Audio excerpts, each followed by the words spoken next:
तो हम लोग अजामिल का प्रसंग डिस्कस कर रहे हैं, जो कि भागवतम के 6ठे स्कंद में दे रखा है। अजामिल का प्रसंग बहुत ही शिक्षाप्रद है।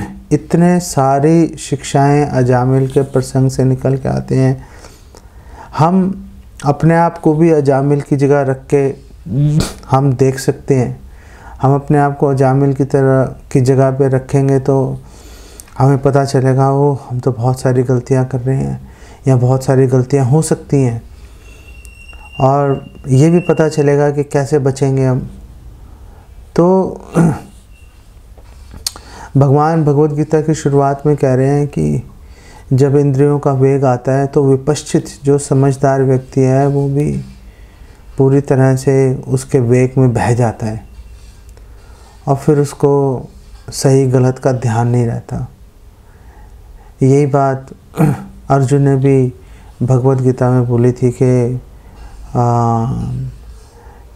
हे भगवान, इच्छा नहीं है अनिच्छनपि वार्ष्णेया बलादिव नियोजिता, कि इच्छा नहीं है फिर भी ऐसा लग रहा है कि ज़बरदस्ती कोई जो है हमें अनैतिक गलत कार्यों में लगा रहे हैं।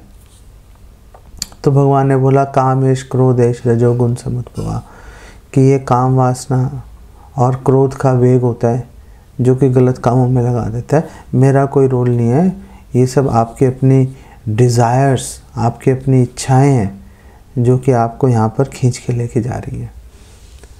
तो कैसे इच्छाएं खींच के लेके जा रही हैं, क्या होता है, वो हमें अजामिल के प्रसंग में दिखता है। उसके ऊपर भी चर्चा करेंगे आगे जाकर, लेकिन अभी हम बात कर रहे हैं कि कैसे भगवान रक्षा करते हैं, कैसे सदाचारी दुराचारी बन जाता है फिर भी भगवान रक्षा करते रहते हैं। और भगवान भगवद गीता में कह रहे हैं ना, अपि चेत सु दुराचारो भजते माम अनन्य भाग साधुरेव समंतव्या सम्यक व्यवसितो ही सा, कि जो मेरा अनन्य भजन कर रहा है, सुबह शाम हरे कृष्णा कीर्तन कर रहा है, भक्तों की सेवा कर रहा है, भगवान की अर्चना कर रहा है, शास्त्रों को पढ़ रहा है, उससे गलती भी हो जाए परवाह नहीं है, मैं संभाल लेता हूँ उसको। ये भगवान वचन दे रहे हैं बेसिकली। कैसे भगवान बचाते हैं, उसका जीता जागता सबूत, एविडेंस, प्रमाण हमें अजामिल के प्रसंग में मिलता है।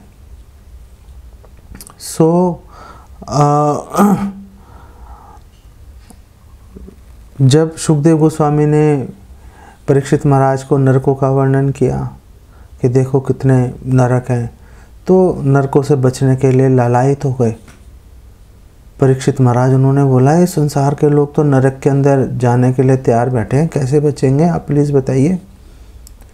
तो फिर शुकदेव गोस्वामी ने बोला केचित केवलया भक्त्या, केवला भक्ति शुद्ध भक्ति से वासुदेव परायणा, जो भगवान कृष्ण की सेवा करेगा वो बचेगा नरक जाने से।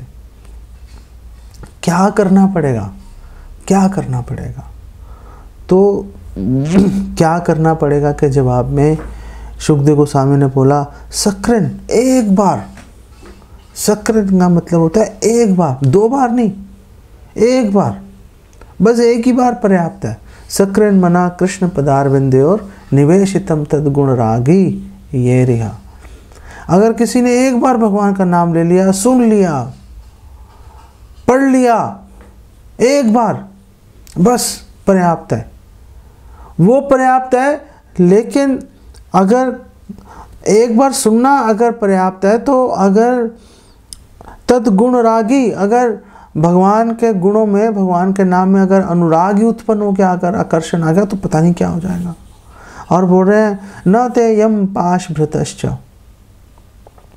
तद भटान, कि फिर तो उसको स्वप्ने भी पश्यति, न स्वप्ने भी पश्यति, स्वप्न में भी, ड्रीम्स के अंदर उसको नहीं दिखाई देंगे। न पश्यति, कौन नहीं दिखाई देगा? यमम, यमराज जी दिखाई नहीं देंगे। और पाश भृतश्च तद्भटान, और अपने हथियार उठा के हुए यम पाश जिन्होंने उठा रखा है, जो सेवक हैं यमराज जी के, जो यमदूत हैं, वो भी उनको दिखाई नहीं देंगे, सपने में भी दिखाई नहीं देंगे। ये भगवान ने वचन दे रखा है, अहम तुम सर्व पापेभ्यो मोक्षयिष्यामि मा शुचा, मैं तुम्हें सारे पापों से मैं बचा लूंगा, मैं रक्षा करूंगा। मा शुचा, घबराओ मत, घबराओ मत। क्या प्रमाण है? प्रमाण चाहिए, प्रमाण के बिना बात नहीं चलती। कोई प्रमाण होगा, कोई भी प्रिंसिपल, अगर हम कोई थ्योरी प्रेजेंट करते हैं तो वो थ्योरी कितनी कारगर है, वो सिद्धांत कितना काम कर रहा है, उसके लिए हमें कोई एविडेंस चाहिए कि हाँ भाई कभी कुछ हुआ है कि नहीं हुआ। तो फिर एविडेंस के लिए जो है शुकदेव गोस्वामी ने अजामिल का वृत्तांत सुनाना शुरू किया। उन्होंने बोला कि देखो, जो अजामिल एक व्यक्ति था, काने कुब्ज का ब्राह्मण था। वो काने कुब्ज जो है वो कन्नौज के अंदर जगह है, आपके कानपुर से करीब 80-90 किलोमीटर पड़ती है वो। तो कन्नौज पहले काने कुब्ज बोला जाता था उसको। वहाँ का ब्राह्मण था, आज्ञाकारी ब्राह्मण था, लेकिन क्या हुआ कि वो एक वैश्या के मुंह में पड़ गया, और वैश्या के मुंह में पड़ने के कारण उसका नाम फेमस हो गया दासीपति। पहले वो अपने पिता के नाम से जाना जा रहा था कि फलाने का पुत्र अजामिल। अब ये सब पिता का, वंश का सारा नाम गायब हो गया। अब तो आप भागवतम में देखेंगे हर जगह यही लिखा हुआ है, दासीपति दासीपति अजामिला, दासीपति अजामिला, कि वैश्या का पति अजामिल, वैश्या का पति अजामिल। जैसे आपके सतना में सीमेंट की खदानें उसके लिए फेमस है कि सतना में क्या होता है, सतना में सीमेंट होता है जी। आगरा ताजमहल के लिए फेमस है, ऐसी अजामिल फेमस है। अजामिल फेमस है एक वैश्या के लिए, क्योंकि उसने ऐसा काम कर दिया जो नहीं करना चाहिए था। आप कुछ असाधारण काम करोगे या तो बहुत अच्छा कोई काम करो तो आपका यश आएगा, या कोई बहुत ही खराब काम करोगे तो भी आपका दुनिया में नाम हो जाएगा आपका। तो अजामिल भी फेमस हो गया, लेकिन एक वैश्या के पति के रूप में फेमस हो गया। ये वैश्या का पति है, और अपनी धर्मपत्नी वगैरह को छोड़ दिया और वैश्या के साथ रहना शुरू कर दिया। और वैश्या के साथ रहने के कारण उसके सारे सदाचार, जितने सदाचार थे, आज्ञाकारिता, सहिष्णुता, भक्ति, इंद्रिय संयम, वैराग्य, सब गायब, उड़नछू हो गए सब। जैसे गधे के सिर से सींग गायब हो जाते हैं। तो लेकिन अगर उसके जो सद्गुण है वो गायब हुए तो फिर क्या आ गए? तो फिर अवगुण आ गए। कौन से अवगुण आ गए? तो भागवतम 6 स्कंद के पहले अध्याय में बता रहे हैं, बंदी अक्षय। और राह चलते लोगों को एकदम अटैक करता था, उनको पकड़ के बंदी बना लेता था, रस्सी से बांध देता था। बंदी अक्षय बांध लेता था उनको, कैत बेर लोगों से झूठ बोलता था, लोगों को धोखा देता था, सामने मुंह पे झूठ बोल देता था, सामने झूठ बोल देता था कि हाँ भी ये है, अब देख ले क्या करना है। सामने झूठ बोल रहे, चोर है, चोरी चकारी, राह चलते किसी का सामान उठा के भाग गया, चोरी चकारी डकैती करनी शुरू कर दी। गर्हिताम वृत्तिम आस्थिता, जितने खराब कर्म थे, जितने उल्टे सीधे काम थे, सबके अंदर लिप्त हो गया वो। जितने खराब काम थे उसके अंदर लिप्त हो गया। तो ये सारे काम वो क्यों कर रहा था? लोगों को बंदी बना रहा था, झूठ बोल रहा था, चोरी चकारी में लिप्त था, डकैतियां कर रहा था। क्यों कर रहा था? विव्रत पालन करने के लिए, विव्रत पालन करने के लिए, कुटुंबम, जो उसका परिवार था, जो उसका परिवार था, उसका पालन करने के लिए अशुचिर यातयामास देहिना, अशुचिर गलत गंदे काम करने में लगा था और यात याम लोगों को देहिना जो लोग हैं उनको टॉर्चर कर रहा था, यातनाएं दे रहा था अपने कुटुंब का भरण पोषण करने के लिए। लेकिन ये जो कुटुंब कौन सा कुटुंब? एक वैश्या के साथ अगर कोई रह रहा है तो कोई गारंटी नहीं है कि उससे जो संतान हो रही है वो, भाई तुम्हारी संतान भी है, वैश्या और पतिव्रता स्त्री में फर्क होता है ना। पतिव्रता स्त्री के बारे में सबको पता है, इसकी संतान है तो फलाने व्यक्ति की होगी, इसके पति की संतान होगी, इसके स्वामी की। वैश्या का कोई ठिकाना नहीं है। वैश्या किसी के साथ कभी भी संसर्ग कर सकती है। अब गर्भवती हो गई, बच्चा हो गया, अब कोई कुछ भी समझता रहे। कई बार तो वैश्या को खुद ही नहीं पता होता कि जो मेरे गर्भ में बच्चा है वो पता नहीं किसका है, पता नहीं किसका बच्चा है। झूठ बोलते रहो सुबह से शाम तक, उसको बोल दो तुम्हारा बच्चा, उसको बोल दो तुम्हारा बच्चा है, ऐसे ही टाइम निकालते रहो। श्रील प्रभुपाद यहाँ पे बता रहे हैं, श्रील प्रभुपाद बोल रहे हैं कि देखो अगर कोई अवैध संबंध बनाएगा, अगर किसी ने अवैध संबंध बना दिया तो कितना नीचे गिर जाता है वो, कितना नीचे गिर जाता है। कोई था नहीं रहती, कोई सीमा नहीं होती कि हाँ इस सीमा तक नीचे गिरेगा वो, कोई सीमा नहीं रहती। जैसे एक बार एक भक्त ने मुझसे पूछा किसी एक और भक्त के बारे में। उन्होंने कहा कि एक डिवोटी हैं, उनके घर में बहुत उनके लड़ाई झगड़े चल रहे हैं, तो 24 घंटे घर में क्लेश रहता है। तो क्या वो घर से बाहर अपनी पत्नी के अतिरिक्त अगर कोई उसको सुख, अगर कोई उससे प्रेम से बात कर ले, कोई उसको 24 घंटे क्लेश ना करे, क्या ऐसी किसी स्त्री से वो बातचीत कर सकता है, उससे संबंध बना सकता है? बिल्कुल नहीं बना सकता, बिल्कुल नहीं बना सकता। पर स्त्री मातृवत परदारेषु, पराई स्त्री माँ के समान है, आप बात नहीं कर सकते। अगर बात करेंगे, अगर संबंध बनाएंगे तो श्रील प्रभुपाद कह रहे हैं कुछ सीमा नहीं है कि हाँ इतना गिरेगा या इतना गिरेगा, नहीं, गिरता चला जाएगा, गिरता चला जाएगा। और श्रील प्रभुपाद बोल रहे हैं देखो जो अवैध संबंध है कभी भी किसी पतिव्रता स्त्री से नहीं बन सकते। पतिव्रता स्त्री मौका ही नहीं देगी, पतिव्रता स्त्री कभी मौका नहीं देगी। पतिव्रता स्त्री को पता होता है कहाँ पे लक्ष्मण रेखा खींची हुई है, उसको लांघती नहीं है, कभी भी कभी नहीं लांघेगी उसको। लेकिन जो स्त्रियां बहुत ही स्वच्छंद व्यवहार करती हैं, जो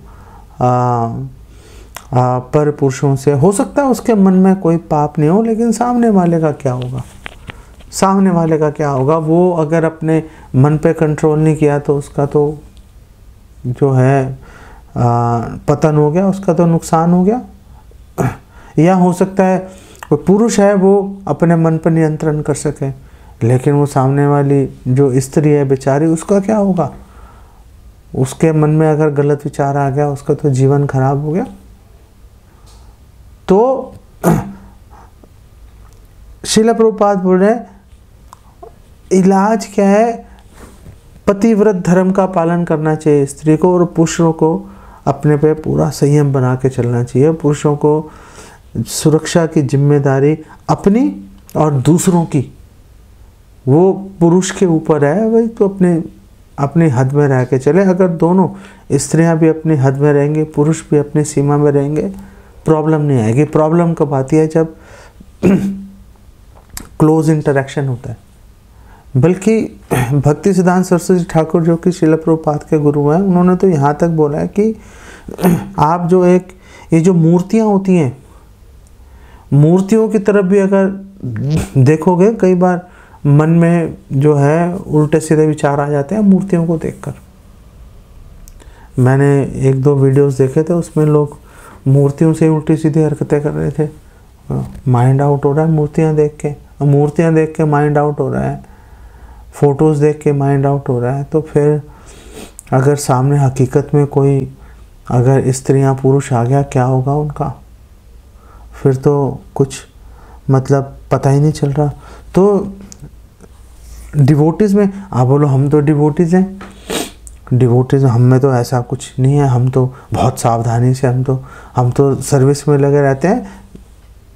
आप वैष्णव बन गए, बहुत अच्छी बात है, बहुत ही दुर्लभ है, बहुत ही दुर्लभ है। कोटिशु अपि, करोड़ों मुनियों के अंदर से साधारण लोग नहीं, साधारण लोगों में से करोड़ों के अंदर से कोई मुनि बनेगा। ऐसे करोड़ों मुनियों के बीच में से कोई एक आएगा जो कि वैष्णव बन जाएगा, वासुदेव परायणा बन गए आप। चलो वैष्णव बन गए, बहुत अच्छी बात है जी। लेकिन वैष्णव बनने के बाद भी अगर हम लोग सोचेंगे कि हम तो सब मिलके साथ में हम लोग तो सेवा कर रहे हैं। आप सेवा कर रहे हो, अच्छी बात है, लेकिन सेवा इस प्रकार करनी है कि स्त्रियां और पुरुष जो हैं वो आपस में फ्रीली आपस में नहीं मिलें, अपनी मर्यादा बना के चलें। वो मर्यादा इसलिए भी आवश्यक है क्योंकि लोग भी देख रहे हैं, लोग भी तो देख रहे हैं कि भाई क्या हो रहा है यहाँ पे। और अगर लोगों को लगेगा कि भाई यहाँ पे ठीक व्यवहार नहीं हो रहा, तो फिर कहीं ना कहीं से तो कोई ना कोई वो बात उठेगी फिर तो समाज के डर से बच के रहना भी अच्छी बात है। एक बार पुरी में चैतन्य महाप्रभु ने दिखाया अपने आचरण से। एक बार पुरी में एक स्त्री थी, वो बहुत ही सुंदर भजन गा रही थी भगवान जगन्नाथ जी की प्रसन्नता के लिए। चैतन्य महाप्रभु ने दूर से सुना उस आवाज़ को। उन्होंने नहीं ये सोचा कि स्त्री है पुरुष है, इतना अच्छा लगा उनको भजन। उन्होंने कहा मैं जाके उसको धन्यवाद करता हूँ, और भागे चैतन्य महाप्रभु। लेकिन चैतन्य महाप्रभु के पार्षदों को पता था कि स्त्री गा रही है।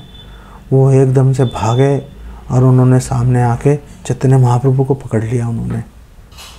तो उन्होंने बोला कि महाप्रभु सामने वो एक माता जी हैं, वो भजन गा रही हैं। चैतन्य महाप्रभु ने कहा ओ तुमने मेरी जान बचा ली। स्वयं भगवान चैतन्य महाप्रभु स्वयं इस बारे में बात कर रहे हैं। सर्विस के लिए छोटा हरिदास को भेजा था, उसको एक स्त्री को देख के एक क्षण के लिए मन में विचार आया छोटे हरिदास के। चैतन्य महाप्रभु ने रिजेक्ट कर दिया, नहीं। काला कृष्णदास है, उनको चैतन्य महाप्रभु ले गए थे दक्षिण भारत की यात्रा में। वो भ्रतधारी वो थे, कबायली लोग थे, ये जो नट टाइप के लोग होते हैं, वो उन्होंने उसको भला फुसला लिया। सीधा साधा बच्चा था वो। चैतन्य महाप्रभु ने वो काल कृष्णदास को बालों से पकड़ के खींचते हुए, वो दक्षिण भारत कहाँ पे, पुरी कहाँ पे, वहाँ से बालों से खींचते हुए लेके आए उसको पुरी के अंदर, और जाके सौंप दिया सार्वभौम भट्टाचार्य को। अरे पकड़ो इसको भाई, तुमने मतलब इसने मेरी सेवा तो क्या करनी थी, मैं इसके पीछे भागता रहा, सारी यात्रा खराब कर दी इसने, दोबारा मेरे सामने मत लेके आना इसको। काल कृष्णदास दोबारा कभी चैतन्य महाप्रभु के सामने नहीं आया। तो चैतन्य महाप्रभु ने बहुत ही सख्त उदाहरण प्रस्तुत कर रखे हैं। सनातन धर्म में बहुत ही सख्त उदाहरण है। सनातन धर्म जो है कभी भी पुरुषों पे भी मर्यादा का अंकुश लगा हुआ है, स्त्रियों पे भी मर्यादा का अंकुश लगा हुआ है। ऐसा नहीं है कि एक पे ही लगा हुआ है, दोनों पे लगा हुआ है, दोनों बंधे हुए हैं। और क्योंकि दोनों बंधे हुए हैं इसलिए दोनों की शोभा चल रही है। अगर अंकुश हट गया तो दोनों की शोभा खत्म हो जाएगी। शिला प्रभुपाद बताते थे, शिला प्रभुपाद बोल रहे थे कि हमारे टाइम में कलकत्ता में मतलब एक जो जमादार नहीं है, जमादारनी का भी मतलब एक उसकी भी रिस्पेक्ट की जाती थी। अगर कुछ लोग बैठे हैं, वहाँ से जमादारनी निकल रही है, झाड़ू वाड़ू लगाना है उसने सफाई के लिए, सब जितने भी पुरुष बैठे हैं चाहे कितने सब भ्रांत होंगे, लेकिन अगर वो स्त्री वहाँ पे आ गई, उनको वहाँ से हटना पड़ेगा, उसको जगह देनी पड़ेगी। उसको क्यों जगह देनी पड़ेगी? क्योंकि लज्जा का आवरण है बीच में। वो लज्जा का आवरण खत्म हो गया, पुरुष भी बेकार हो गए, स्त्री भी बेकार हो गई। कितना जोर डाला जा रहा है इस बात पे, कितना जोर डाला जा रहा है। और श्रील प्रभुपाद बोल रहे हैं जितना समाज के अंदर, जितना समाज अनुमति देगा, लाइसेंस देगा वैश्यावृत्ति के लिए, अवैध संबंध के लिए, उतने ही समाज के अंदर चोरियाँ, डाके, शराबी, कबाबी, जुआरी उतने ही ज़्यादा बढ़ेंगे जितना समाज के अंदर वैश्यावृत्ति और अवैध संबंध बनेंगे। क्योंकि ये सारे काम जो है अवैध संबंधों से उसको प्रेरणा मिलती है, अवैध संबंधों से प्रेरणा मिलती है। अगर वो अवैध संबंधों पे रोक लगेगी, अपने आप आगे से आगे सारी चीज़ें ठीक होती चली जाएंगी। अगर एक बार खोल दिया अवैध संबंधों को, और अवैध संबंध में तो वैसे ही कली बैठा हुआ है, अधर्म बैठा हुआ है।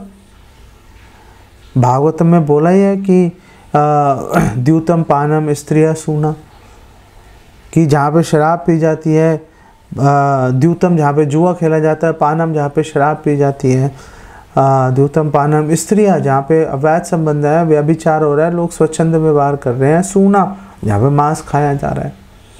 ये चार स्थानों में तो स्थानानि ददौ कलो, कि कली को जो है ये चार अधर्म, चतुर्विधा अधर्म, कि ये चार तरह के अधर्म, चार तरह के स्थान दे दिए जिसमें कि अधर्म आराम से रह भाई, अब तू यहाँ से ठाठ से रह।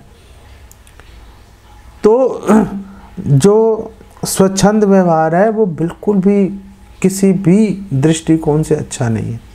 बल्कि कई बार हम सोचते हैं कि जो हमारी बहनें हैं, तो ये तो रिश्ते में हमारी बहनें हैं, और आपके यहाँ तो मैंने देखा है कि जो कि बहुत ही एक अच्छी बात भी मुझे लगी कि आपके यहाँ पे बहुत ही सब लोग एक दूसरे को जानते हैं और कहीं ना कहीं से रिश्तेदारी है। हर व्यक्ति की कहीं ना कहीं रिश्तेदारी निकल के आ जाती है, अगर 2 मिनट सोचेंगे रिश्तेदारी निकल आएगी। ये बहुत अच्छी बात है। इसका मतलब है सब लोग आपस में मिलजुल के रह रहे हैं। लेकिन इससे आप जो है असावधान नहीं हो सकते। आप ये नहीं सोच सकते हो ये तो मेरे वो चाचा के फलाने की सिस्टर है, ये मेरी फलाने की उस रिश्ते से मेरी बहन है, ये तो हम लोग जो है थोड़ा फ्रीली, हम लोग कोई टेंशन नहीं है, हम मिलके सर्विस कर लेंगे, फ़र्क नहीं पड़ता। नहीं, फ़र्क पड़ता है भाई, फ़र्क पड़ता है। हर हालत में मर्यादा का पालन करना बहुत ही ज़्यादा आवश्यक है। इसलिए श्रील प्रभुपाद बोल रहे हैं कि हमने बहुत ही स्ट्रिक्टली हमने बोला हुआ है हमारे डिसाइपल्स को, डिवोटीज़ को, कि देखो कुछ भी हो जाए अवैध संबंध में नहीं जाना चाहिए। अवैध संबंध में जाओगे तो फिर बाकी के 3 जो पाप हैं, जो अधर्म है, जुआ खेलना, शराब पीना, मांस खाना, ये भी टाइम की बात है, अपने आप शुरू हो जाएंगी। और जहाँ पर भी भक्तों की कम्युनिटी चल रही है, वहाँ पर अगर लोग आपस में स्वच्छंद व्यवहार करते हैं, प्रॉब्लम्स आना शुरू हो जाती हैं। अगर प्रॉब्लम से बचना है तो हर हालत में पुरुषों को भी, पुरुष भक्तों को भी और माताओं को भी बहुत ही ज़्यादा जो है मर्यादा का पालन करके चलना चाहिए। श्रील प्रभुपाद बोल रहे हैं, मैं मानता हूँ कि मुश्किल है, मैं मानता हूँ मुश्किल है। जब मुश्किल है तो फिर कैसे होगा? अगर ये मुश्किल है तो कैसे होगा फिर? तो श्रील प्रभुपाद बोल रहे हैं मुश्किल है, लेकिन अगर भगवान कृष्ण की शरणागति ले लेंगे तो पॉसिबल हो जाएगा। कृष्ण सूर्य सम माया अंधकार, जहाँ पे कृष्ण रूपी सूर्य उदित हो गया। वहाँ पे जो ये इस तरह के अवगुण रह नहीं पाते। इनफैक्ट जो भक्ति में आगे बढ़ेगा उसके लिए जो स्त्री के लिए पुरुष का संग और पुरुष के लिए स्त्री का संग जो है वो कसैला हो जाएगा, कड़वापन आ जाएगा उसमें। वो बोलेगा नहीं करना, वो रहता रहेगा चाहे समाज के अंदर, लेकिन मन में पूरी तरह से वैराग्य आ जाएगा। बोलेगा नहीं करना भाई, अब मेरे मन में जो है कसैलापन आ जाता है इसके बारे में सोचते ही।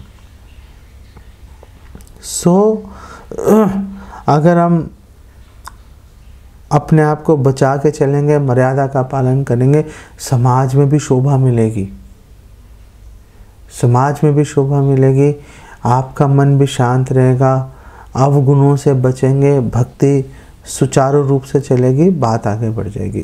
तो ये जो अजामिल है वो रह रहा था वैश्या के साथ में, कैसे रहना शुरू कर दिया आगे जाके उसका वृत्तांत आएगा। तो रहते रहते काफ़ी बूढ़ा हो गया। कितना बूढ़ा हो गया? 88 वर्ष की उम्र हो गई।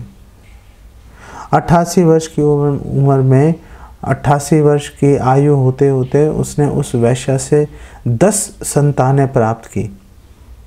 अब वो 10 संतानें वो किसकी थी भगवान जाने। अजामिल तो यही सोच रहा था मेरे बच्चे हैं, लेकिन जैसा हमने बात किया वैश्या के बारे में कुछ पता नहीं चलता किसका, उसके गर्भ में किसका बच्चा चल रहा है। इसीलिए भागवत में बोला हुआ है तत्सुतान, ये वैश्या के बच्चे थे, ये नहीं लिखा अजामिल के बच्चे थे। रह रहा था अजामिल साथ में, भरण पोषण भी कर रहा है।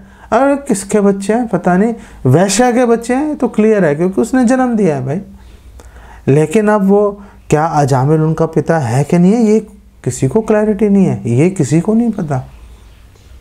और फिर जो 10वां बच्चा था वो कोई छोटा सा नवजात शिशु था, कोई 1 साल का 1-1.5 साल का होगा वो बच्चा, इधर उधर घूमता था, 2 साल का होगा, और इधर से लुढ़क के चला गया, उधर लुढ़क के चला गया। तोतली भाषा में बोलना शुरू कर दिया उसने, कल भाषिनी, तोतली भाषा में उसने बोलना शुरू किया, जो कि कल भाषिनी जैसे नदी की कल कल कल बहुत सुहावनी लगती है, बहुत अच्छी लगती है, मनोहारी। ऐसे ही अजामिल को अपने उस नवजात शिशु की तोतली टूटी फूटी बातें उसको बहुत ही अच्छी लग रही थी उसको, तो सुन के बहुत खुश होता रहता था वो। लेकिन एक बात यहाँ पे बहुत ही महत्वपूर्ण है कि 88 वर्ष की उम्र में उसके पास एक ऐसा बच्चा था 2 साल की, जिसकी करीब उम्र होगी।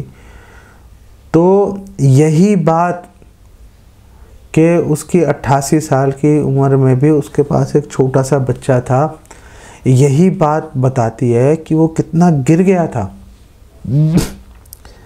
25 वर्ष की आयु तक जो पुरुष है उसको ब्रह्मचर्य का पालन करना चाहिए। 25 वर्ष की आयु में आवश्यकता पड़े गृहस्थ आश्रम में प्रवेश कर जाओ, और 50 वर्ष की आयु तक अगले 25 वर्ष तक आप गृहस्थ आश्रम में रह सकते हो। लेकिन 50 वर्ष की आयु आते आते गृहस्थ आश्रम से निकलकर वानप्रस्थ की ओर जाने का सोचना चाहिए। अजामिल ने तो नहीं सोचा, अजामिल ने तो 50 का 60, 70, 80 में भी नहीं सोचा, वो तो 85, 86 की उम्र में भी बच्चे पैदा किए जा रहे हैं। तो यही एक बात कि वो इतनी वृद्धावस्था में भी बच्चे पैदा किए जा रहा था, इसी से पता चल रहा है कि कितना उसका पतन हो चुका था। 50 वर्ष की आयु में उसको वानप्रस्थ लेना चाहिए था, फिर कुछ वर्षों के बाद सन्यास की तरफ जाना चाहिए था। कोई लेना देना नहीं, कोई सरोकार नहीं, वो अपनी धुन में चले जा रहा है, अपनी धुन में चले जा रहा है, और पूरी तरह से अपने बच्चे के अंदर आसक्तता, सबद्ध हृदया, पूरी तरह से उसका हृदय अपने बच्चे की तरफ आसक्ता। और पता नहीं कैसे उसने अपने बच्चे का नाम नारायण रख दिया, पता नहीं कैसे उसने अपने बच्चे का नाम नारायण रख दिया। और वो बोलता था नारायण इधर आओ, नारायण खाना खा लो, नारायण पानी पी लो, नारायण सो जाओ, नारायण उठ जाओ, भोजयन पाययन, कि उसको भोजन कराता था, उसको पानी पिलाता था, शरबत पिलाता था, नारायण ये कर लो, नारायण वो कर लो, नारायण ये मत करो, नारायण वो मत करो, नारायण वहाँ मत जाओ, नारायण इधर आ जाओ। यही बोलता रहता था, यही बोलता रहता था। ऐसे बोलते बोलते बोलते उसको पता ही नहीं चला, पता ही नहीं चला उसको। मूढ़ो न वेदा, उसको पता ही नहीं चला आगतम अंतकम, कि उसकी मौत उसके सामने आके खड़ी हो गई। पता ही नहीं चला उसको। मैं पीछे किसी एक अपने रिलेटिव से बात कर रहा था, मैंने उसको, हम बात कर रहे थे, हमने कहा यार पता ही नहीं चला कब बूढ़े हो गए। अभी कल ही की तो बात है कि हम खेलते थे और ये करते थे, वो करते थे, यहाँ जाना है, वहाँ जाना है, ये करना है, वो करना है। अब पता ही नहीं चला कैसे सारा टाइम ख़त्म हो गया, हम जवान से बूढ़े हो गए। अब सोचते रहते हैं, बार बार वो चेक करते रहते हैं कि कहीं डायबिटीज़ तो नहीं बढ़ गई, शुगर तो नहीं बढ़ गई, या कोई घुटने के दर्द की दवाइयाँ लेते रहो, पीठ के दर्द की दवाइयाँ लेते रहो, बार बार ईसीजी कराओ कि हार्ट ठीक है नहीं ठीक है। अब वो दुनिया में ये करना है, वो करना है, वो सारी चीज़ें भूल गए। अब तो पूरा ध्यान इसके ऊपर आ गया। अब तो कि इलाज करवाना है, आँखें ख़राब हो रही हैं, पेट खराब हो गया, टांगें दर्द हो रही हैं, पैरों में दर्द है। अब तो सारा ध्यान इसकी तरफ चला गया। अब पता ही नहीं चलता उसको भी।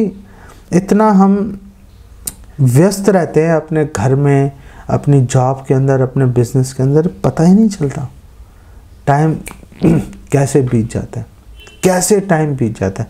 जो समझदार आदमी होता है वो देखता रहता है। जो मूढ़, जो बेवकूफ़ होगा, मूर्ख होगा, जो बद्ध हृदय, जिसका हृदय आसक्त होगा अपने घर में, अपने शरीर में, अपने बिजनेस के अंदर, उसको पता ही नहीं चलेगा कब टाइम ख़त्म हो गया, कब मौत सामने आके खड़ी हो गई, कब मौत सामने आके खड़ी हो गई।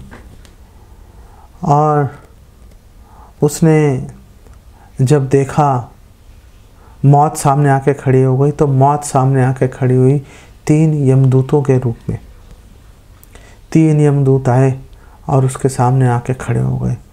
स एवं वर्तमानो क्यों मृत्यु काल उपस्थित है। और मतिम चकार तने बाले नारायण आहवे। और जब मृत्यु सामने आके खड़ी हो गई तो अब तो उसने इधर देखा, उधर देखा, कोई नहीं है आसपास, ना वो वैश्य है, ना बाकी के 9 बच्चे हैं। वो छोटा सा नारायण उधर खेल रहा था। तो डूबते को तिनके का सहारा, उसने आवाज़ लगाई, नारायण नारायण नारायण आवे। उसने नारायण को आवाज़ लगाई, नारायण।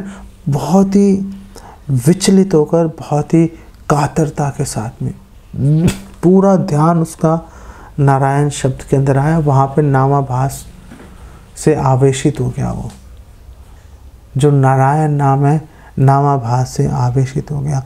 यहाँ पे एक बात है कि मतलब डूबते को तिनके का सहारा हम बात कर रहे थे, और डूबते को तिनके का सहारा, तो हम इतने बेवकूफ़ हैं कि हम लोग तिनके का सहारा लेने के लिए तैयार हो जाते हैं, भगवान का सहारा नहीं लेते हम, भगवान का सहारा नहीं लेते हम। पाश्चात्य देशों में तो कुत्ते का सहारा लेते हैं, क्योंकि भागवतम में लिखा है कुत्ते की पूंछ पकड़ के कोई भवसागर पार नहीं, कोई समुद्र पार नहीं कर सकता कुत्ते की पूंछ पकड़ के, पॉसिबल नहीं है। और यहाँ तो तिनके का सहारे की बात हो रही है। ये तिनका पकड़ के समुद्र कैसे पार कर लेगा कोई? अगर समुद्र पार करने की कोई आशा हो भी तो भवसागर कैसे पार करेगा तिनका पकड़ के? लेकिन हम लोग तिनका पकड़ लेते हैं। हम लोग डॉक्टरों पे, वकीलों पे, वैज्ञानिकों पे भरोसा दिखाते हैं।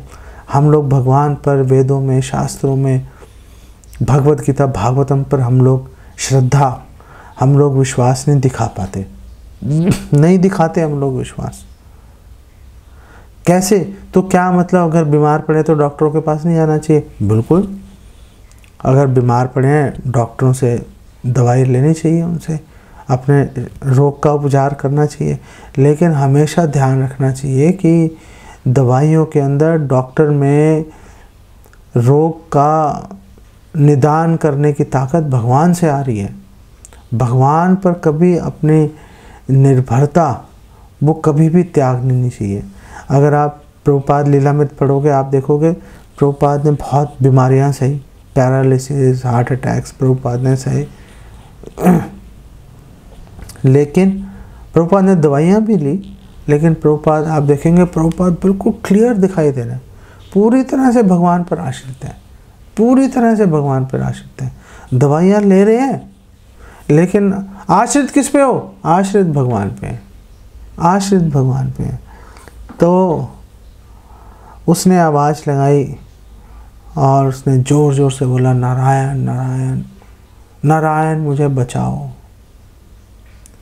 अब ये आवाज़ जब उसने लगाई, नारायण मुझे बचाओ, तो बहुत ही अद्भुत घटना घटित हो गई। वो क्या अद्भुत घटना घटित हुई उसके बारे में अगली बार डिस्कस करेंगे। यहाँ पर इसको विराम देते हैं।